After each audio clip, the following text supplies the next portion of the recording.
Bienvenue dans cette vidéo, on va faire un exercice sur les nombres complexes niveau terminal et précisément la correction de l'exercice numéro 3 dans l'énoncé de l'épreuve de la session rattrapage 2023. Et avant de commencer la solution de l'exercice, jetons un coup d'œil sur son énoncé.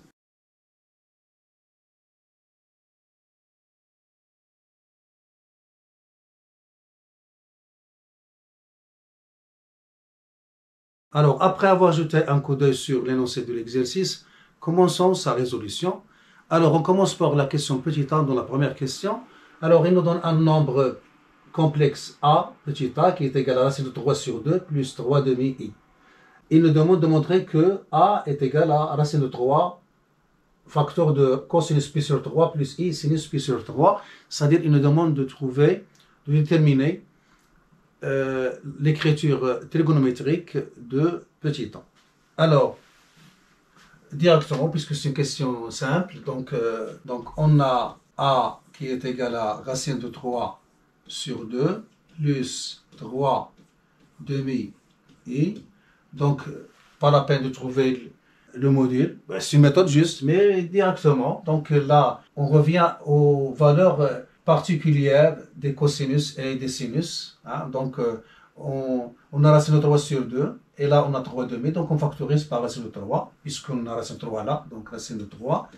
Alors, qu'est-ce qu'il nous reste? Il nous reste 1 demi, qui est une valeur particulière des lignes trigonométriques, et quand je dis ligne trigonométrique, ça veut dire sinus, cosinus et tangente, bien sûr, et les autres. Donc, plus racine de 3 sur 2i. Et voilà, puisque vous avez 1 demi, c'est exactement cos pi sur 3, et racine de 3 sur 2, c'est exactement sinus pi sur 3. Et puisque cos de pi sur 3 est égal à 1 demi, et sinus pi sur 3 est égal à racine de 3 sur 2, alors a est égal à racine de 3 cosinus de pi sur 3 plus i sinus pi sur 3. Alors maintenant, on passe à la question petit b dans la première question. Il nous demande de déduire de la question précédente que le nombre a à la puissance 2022 appartient à R. Donc là, on a deux méthodes directes. Soit utiliser la formule de Moivre. C'est quoi la formule de Moivre? Alors, on a un nombre Z qui s'écrit sous la forme complexe ou trigonométrique ou polaire. Donc, par exemple, trigonométrique, donc cosinus θ plus i sinus θ. Alors, quand je vais l'élever à la puissance n, donc j'aurai z à la puissance n, avec bien sûr, quel que soit n appartenant à z, on a z à la puissance n est égal à r à la puissance n, multiplié en facteur de cosinus. Alors le n, je vais le ramener là avec le θ, plus i sinus de n θ.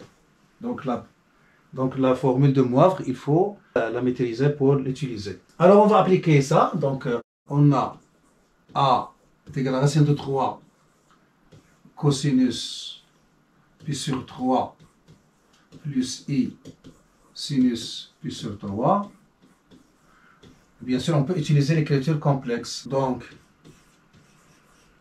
a à la puissance 2022 est égal à racine de 3 à la puissance 2022 facteur de cosinus 2022 pi sur 3 plus i sinus de 2022 pi sur 3.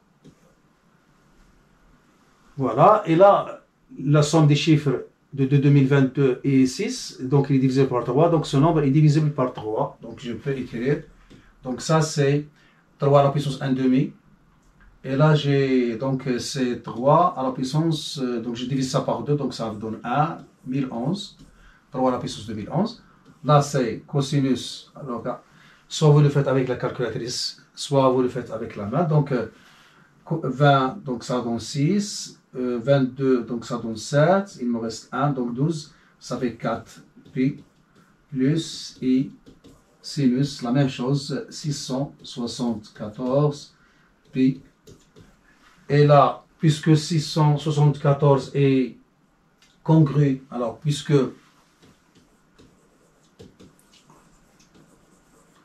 674, et ça c'est un nombre pair, donc pi est congru à 0 modulo de pi, c'est-à-dire hein, ils sont les axes curvilignes du même point dans le cercle trigonométrique, donc tous les deux, ils sont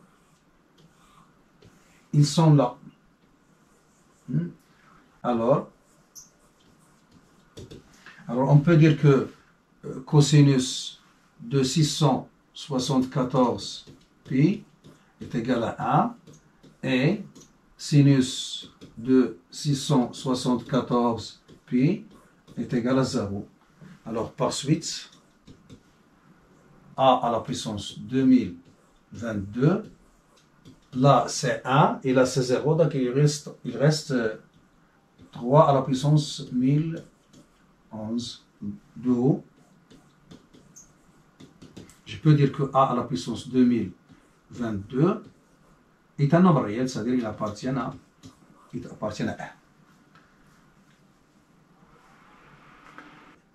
Alors maintenant, une deuxième façon de présenter la solution de la question petit a, c'est-à-dire montrer que a à la puissance 2022 appartient à 1.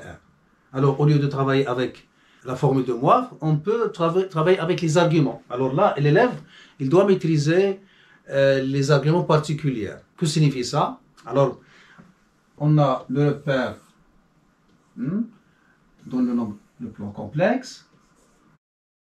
Si on a un nombre positif là, donc l'argument, donc si on a M2 de la A qui est là, donc argument de A, il est congru à 0 modulo 2pi. C'est-à-dire, si un nombre est strictement positif, alors son argument est nul.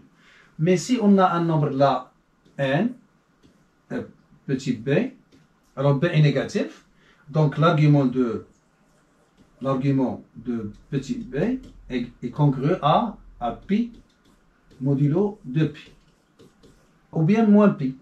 Alors là, un nombre, là si vous avez un point C d'affixe IB avec B strictement positif, alors argument de IB, là, vous voyez que c'est P sur 2, donc il est congru à P sur 2 modulo 2pi. Et là, si vous avez un point D avec IA, avec A qui est négatif, alors argument de IA, puisque A est négatif, donc c'est moins P sur 2 modulo 2pi. Donc je peux prendre par exemple, donc soit vous prenez moins P sur 2, le mesure principale, ou vous prenez 3 pi sur 2. Donc il faut se rappeler ça, parce que parfois c'est très utile et ça simplifie la réponse. Hein? Alors maintenant, il nous demande de montrer que c'est un nombre réel. Donc s'ils nous disent que c'est un nombre strictement positif, donc on montre que son argument est nul. Si il nous demande de montrer qu'il est négatif, on montre que son argument est égal à pi, modulo de pi.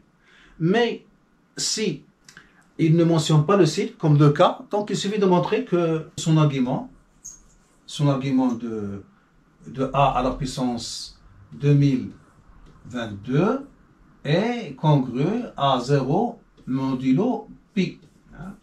C'est-à-dire soit que on est là, soit qu'on est là. Donc si vous êtes là, vous avez un nombre positif, mais si vous êtes là, vous avez un nombre négatif. Donc là, le mode, on le prend égal à pi, pas de pi. Parce que soit qu'on est là, soit qu'on est là. Donc il faut maîtriser ça pour avoir des outils qui vous facilitent les calculs. Alors, on a deuxième méthode. et elle est plus facile. Alors, on a argument de A 2022 A est congru à. Donc, un mnémotechnique pour se rappeler les propriétés d'argument, il ressemble aux propriétés de calcul du logarithme. Donc, je peux ramener, supposons là en avant, donc ça, il est congru à 2022, argument, multiplié par l'argument de A modulo pi.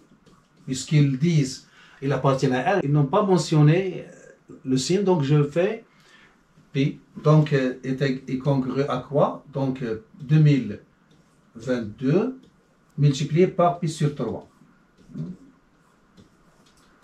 Pi, parce que l'argument déjà montré dans la première question, que l'argument de A, c'est pi sur 3. Et après calcul, donc ça donne, comme on l'a trouvé déjà, 674 pi modulo pi. Et ça, donc c'est congru à 0 modulo pi, puisque dans le cercle trigonométrique, hein, on est là. Donc c'est 0. Et voilà, donc puisque l'argument de ce nombre est égal à 0, alors par suite,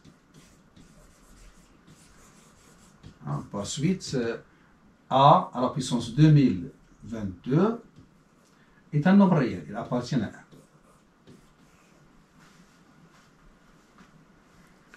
Voilà, et on a répondu à la question d'une autre manière. Alors maintenant, on passe à la question 3. Il nous donne une équation qu'il appelle alpha, z au carré moins racine 3z plus alpha, avec alpha un nombre réel non nul. Alors, on suppose que alpha admet deux solutions conjuguées non réelles, z et z bar. Alors, soit les points m d'affixe z, n d'affixe z bar et p d'affixe racine de 3. Alors, il nous demande, sans résoudre alpha, justifier que alpha est supérieur strictement à 3 sur 4 et z bar est égal à alpha. Alors là, il faut donner un sens au vocabulaire des données. Alors, puisqu'ils disent qu'on a deux solutions réelles conjuguées non réelles, z et z bar, donc delta est strictement négatif. Alors, donc réponse, puisque alpha admet deux solutions conjuguées non réelles, alors son discriminant, c'est-à-dire delta, son discriminant delta est strictement négatif. C'est-à-dire,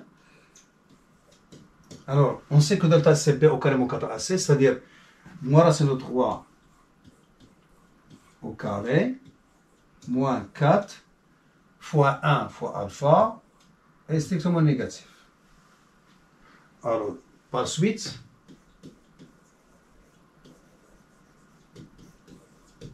alors en ramenant moins 4 alpha, alors 4 alpha dans l'autre côté ça devient plus 4 alpha, et là c'est 3. Donc on peut dire que alpha il est supérieur à 3 quarts. Et on a répondu à la première tranche. Alors il nous reste la deuxième. Alors là vous avez des méthodes.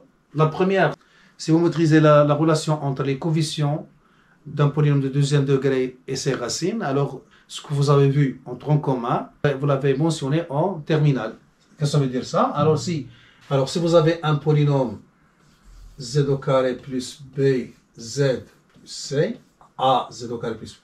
Et vous savez qu'il a deux racines, z1 et z2. Alors quelque chose que vous devez savoir, parce qu'il est très utile parfois. Hein? Donc la somme des racines z2, bien sûr là a est différent de 0 puisqu'on a un polynôme deuxième degré. Donc c'est moins b sur a, et le produit z1, z2, c'est c sur a. Alors là, on a le produit de racines. C'est quoi? C'est c sur a. C'est alpha et a c'est 1. Donc c'est alpha sur 1 qui est égal à alpha. Et donc on a le résultat directement. Donc là, si on connaît cette propriété, on n'a pas de problème. Et on doit le connaître. Et on a, alors là, on va répondre à la deuxième tranche de la question. Et on a z bar est égal à c sur a.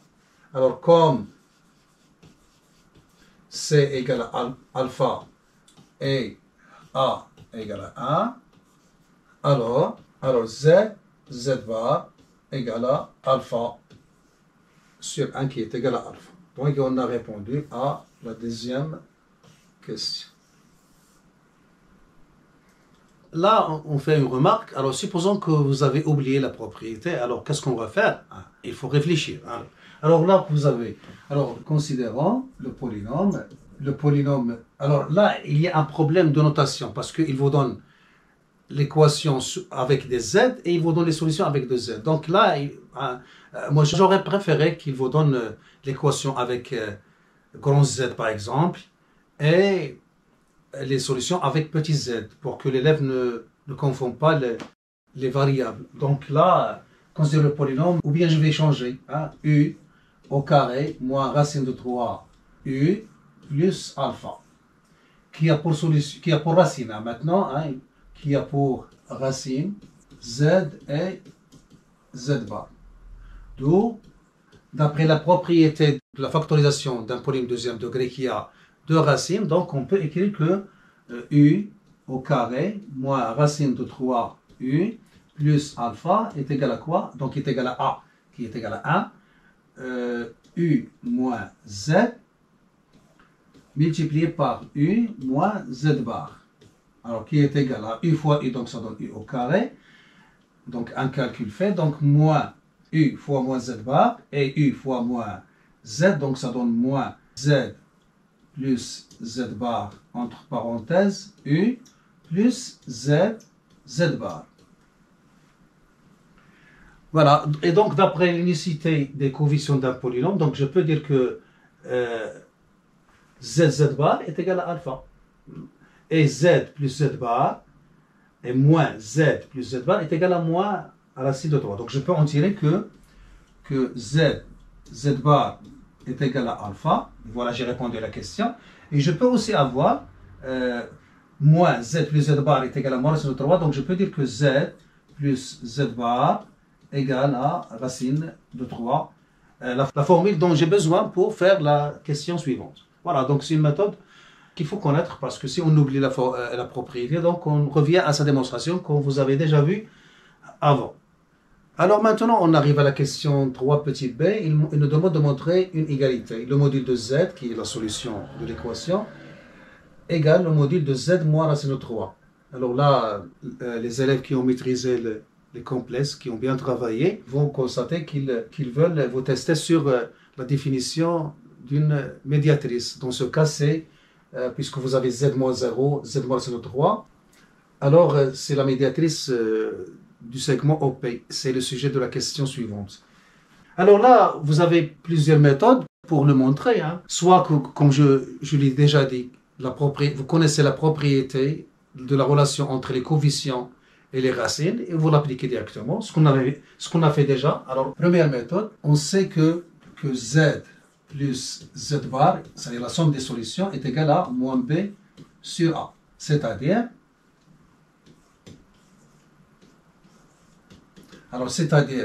z plus z bar égale à moins racine de 3. Donc ça donne la racine de 3 sur 1. Alors par suite,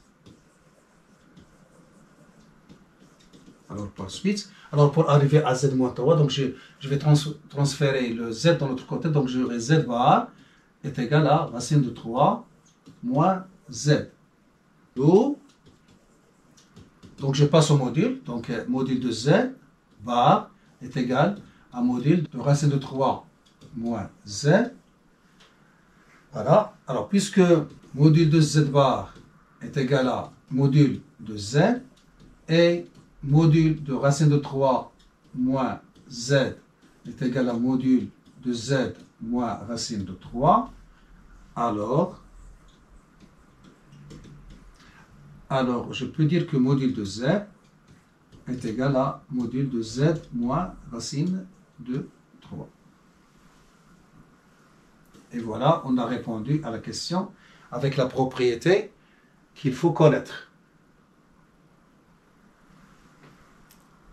Alors, une deuxième méthode. Alors, supposons qu'on a oublié la propriété ou il ne vient pas en tête. Alors, qu'est-ce qu'on va faire? Alors, il faut réfléchir. Alors, on sait que, puisque z est une solution, z au carré moins racine de 3 z plus alpha est égal à 0. Mais alpha, c'est quoi? Alpha, c'est z, z bar. Donc, alors, puisque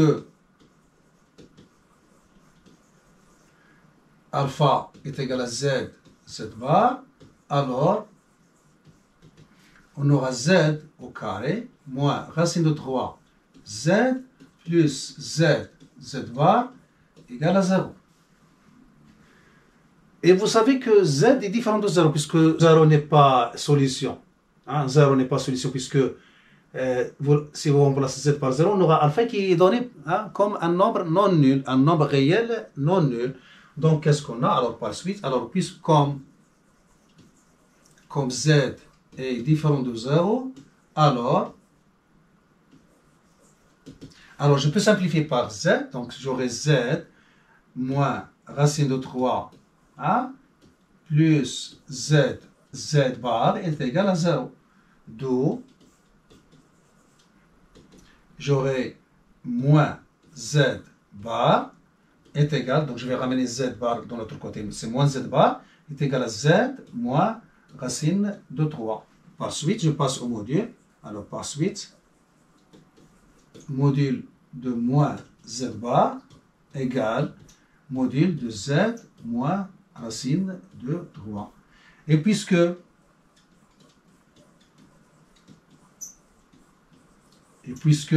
module de moins z bar égale à module de z bar qui est égal à module de z, alors module de z, remplace ce module, est égal à module de z moins racine de 3.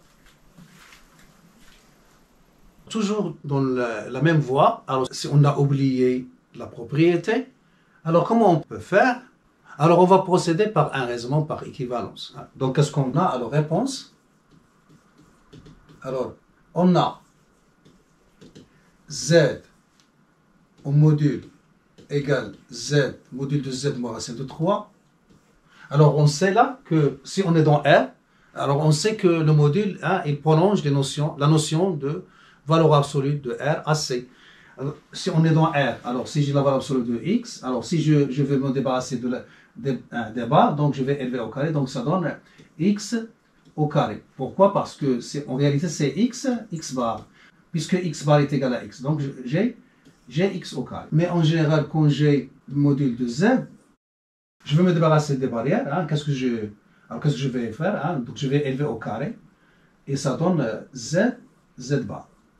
Parce que la définition du module, on sait que le module de Z, c'est quoi?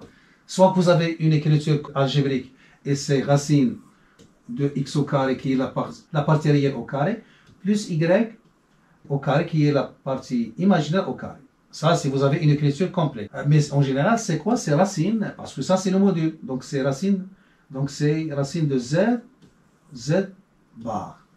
Donc, il ne faut pas oublier cette écriture. Le module de Z, c'est racine de Z. Donc, si je veux me débarrasser des barrières, qu'est-ce que je vais élever au carré? Donc, j'aurai Z, Z bar. Ce que je vais faire là. Donc, alors, qu'est-ce qu'on a? Alors, ceci équivalent à dire, puisque module de Z au carré est égal à module de Z moins racine de 3 au carré. Et ça, c'est quoi? C'est Z, Z bar. Et ça, c'est Z moins racine de 3 multiplié par Z moins racine de 3, le dessous bar. Alors, qui est équivalent à dire Z, Z bar égale Z moins racine de 3 facteur de Z bar moins racine de 3. Donc, équivalent à dire que Z, Z bar, et là je développe, donc ça donne Z, Z bar, moins racine de 3 fois Z, moins racine de 3 fois Z bar, ça donne moins racine de 3 facteur de Z plus Z bar plus 3. Et je simplifie par Z, Z bar, donc qu'est-ce qu'il me reste? Il me reste moins racine de 3, Z plus Z bar égale à moins 3. Donc je simplifie par moins racine de 3. Qu'est-ce qu'il me reste? Il me reste z plus z bar est égal à racine de 3. Et là vient l'idée, puisque vous avez z plus z bar égale à racine de 3, vous avez, et on sait que z bar égale à alpha, je vais multiplier par z, hein, les deux membres de l'égalité. Donc ceci donne z au carré plus z bar égale racine de 3 z. Donc z égale à z moins racine de 3, équivalent à dire, alors je continue par les équivalences, donc ça veut z au carré plus alpha égale racine de 3 z, qui est équivalent à dire que z au carré moins racine de 3 z plus alpha égale 0. Et vous savez que z est une solution de cette équation. Donc cette égalité est vraie. Donc par équivalence, l'égalité de départ est vraie. Alors, puisque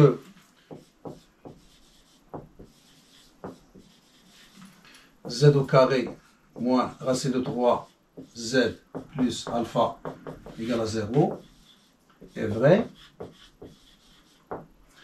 alors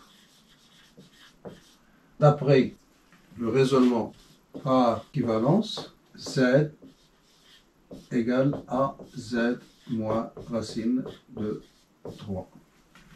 En conclusion, z égale z moins racine de 3. Alors on arrive à la question petit c de la question 3 qui nous demande de déduire de la question précédente que les points M et le N appartiennent à delta qui est la médiatrice du segment OP. Alors c'est un cas classique. Alors on a montré que module de Z est égal module de Z moins racine de 3. Équivalent à dire que Z moins 0 est égal au module de Z moins racine de 3. C'est-à-dire, je fais apparaître les affixes des points.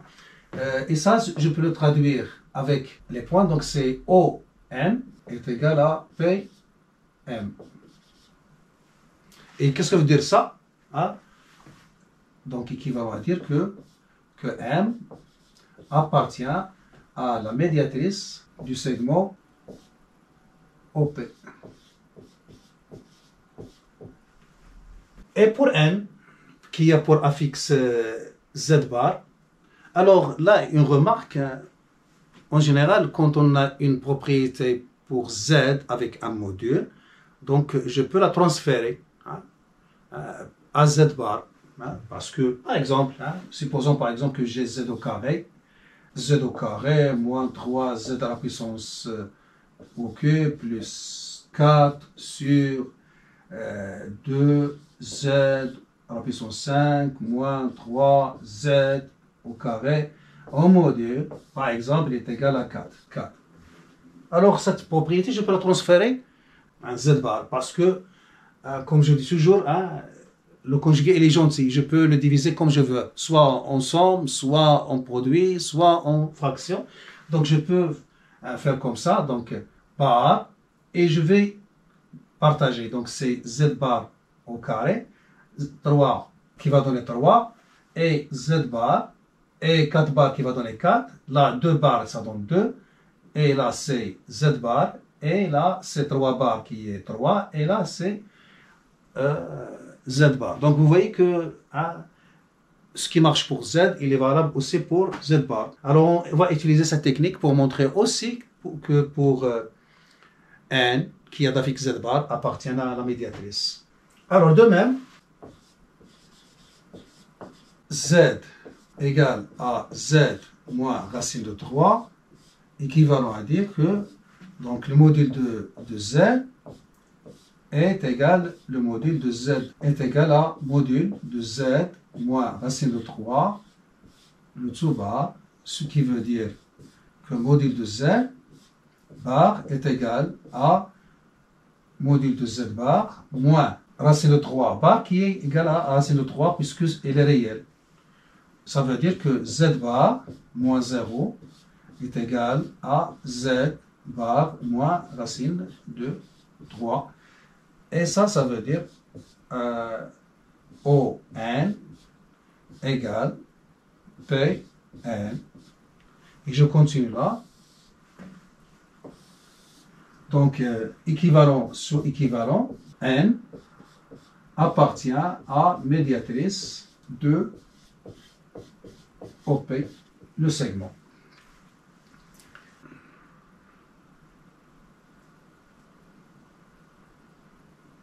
Alors, on arrive à la question D, la dernière, qui nous demande, elle est formée par deux questions. La première, déterminant alpha pour que le module de Z moins racine de 3 est égal à racine de 3. Et la deuxième question, on déduire les points d'intersection de delta, la médiatrice qu'on a déjà vue, et le cercle de centre P et de rayon racine de 3. Alors, on commence par la première. Alors là, on sait que le module de Z moins racine de 3 est égal au module de Z. Donc, le module de Z est égal à racine de 3. Et en se basant sur la définition du module, on aura le résultat. Alors réponse, puisque module de Z moins racine de 3 est égal à module de Z, et on veut que Z moins racine de 3 soit égal à racine de 3, alors il faut que le module de Z soit égal à racine de 3. Et par suite, alors le module de Z, c'est quoi? C'est racine de Z bar est égal à racine de 3. Et Z bar n'est autre que alpha, hein, c'est-à-dire que racine de alpha est égal à racine de 3. Et puisque alpha est égal à Z bar, donc il est strictement positif. Hein, parce que le module est positif. Hein, et par d'où 2 alpha est égal à 3. Et on a répondu à question.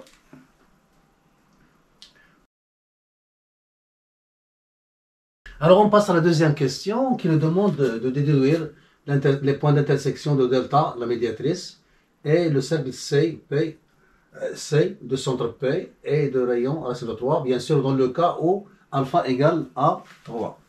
Alors, puisque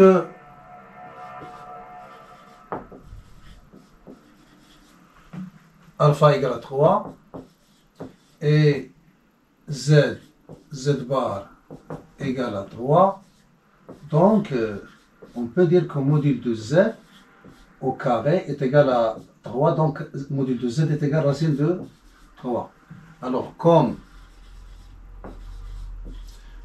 Z moins racine de 3 est égal à module de Z, donc Z moins racine de 3 est égal à racine de 3. Par suite, Pm est égal à racine de 3, c'est-à-dire M appartient au cercle C de centre P et de rayon 3. Donc, M appartient à l'intersection de delta, qui est la médiatrice de PO, avec le cercle de centre P et de rayon racine de 3.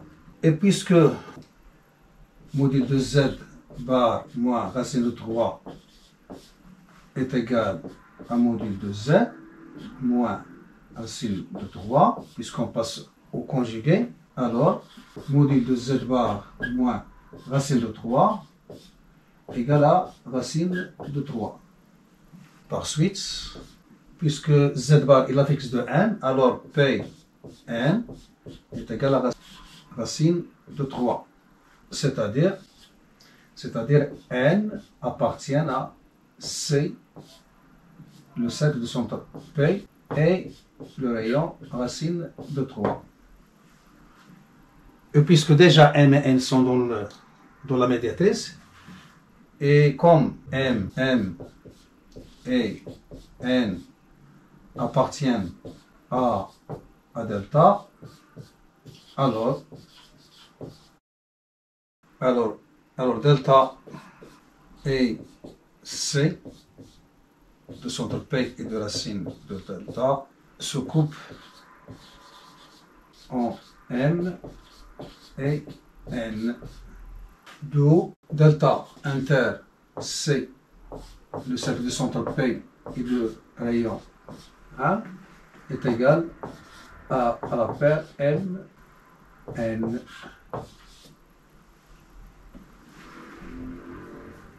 Voilà, on s'arrête là. J'espère que vous avez tiré profit. Je vous donne rendez-vous dans une autre vidéo si notre créateur le permet.